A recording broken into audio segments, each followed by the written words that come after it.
And joining us now to discuss the possible recognition of a Palestinian state by the United States and how a policy shift from Washington would affect relations with Israel is Ari Harrow, former chief of staff to Prime Minister Benjamin Netanyahu and author of a new book, My Brother's Keeper, that details his experiences working with Netanyahu and U.S. President Barack Obama.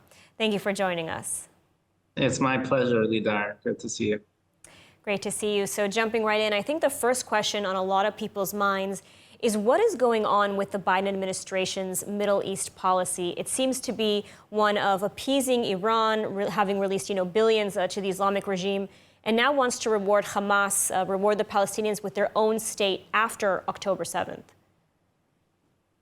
So let me start off with the positive. And the positive is the policies and the support that President Biden himself and his administration showed to Israel for the first 2 months of the current war that we're in. I think the horrific images of the October 7th massacre really moved President Biden to his core. And I think many of us in Israel, if not most of Israel, really felt the genuine love and support that he showed towards Israel and his unprecedented visit to Israel early on in the war. With time, as things have progressed, I think that both domestic politics and international pressures have started to make their inroads as far as lowering U.S. support and turning that pressure against Israel. And I think that it's a shame. If there's one of many, many lessons that can be learned after October 7th, it's not just domestic issues that need to change. It's not just the way Israel deals with its military, its challenges, its neighbors.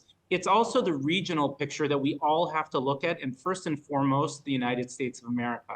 And the fact that you can't hold a stick at both ends. You can't have both. You can't treat Iran like a member of the international community while they and their proxies are killing American soldiers, be it in Jordan or in the Red Sea or elsewhere.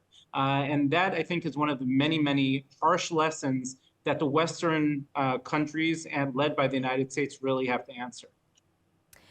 And, recognition of a Palestinian state, how big of a blow would this be to Israel, to the peace process, and to U.S.-Israel relations? First and foremost, I think that we have to remember, and the United States has to remember, the famous quote that is attributed to Einstein, and that is that by doing the same act over and over again and expecting a different result is the definition of insanity. We started a process with what's called today the Palestinian Authority many, many years ago under the Oslo Accords, and it has proven itself to be a failure over and over and over again, both in their ability to try and bring to a peaceful resolution of the conflict with Israel, and maybe more importantly, their lack of interest in not only curbing terrorism, but educating their people towards peace and a better future. And any attempt by anyone to recreate that or to, change the dressing around it a little and hope that that will allow us to move forward is just an utter mistake. I think that the Israeli people are tired of being the guinea pig in an international experiment that has brought nothing but bloodshed and terror on our cities and on our people.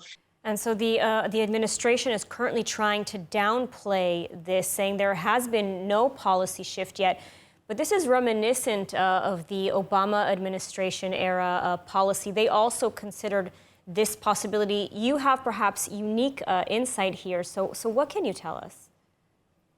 I think that in the Obama administration, President Obama clearly had his own vision for international policy and where the United States' place in that international map should be. I don't know if the Biden, definitely President Joe Biden, I don't know that he shares that same deep-seated ideology, but I do think that his staff and his cabinet members do share certain policy desires, even if it's not from an ideological perspective.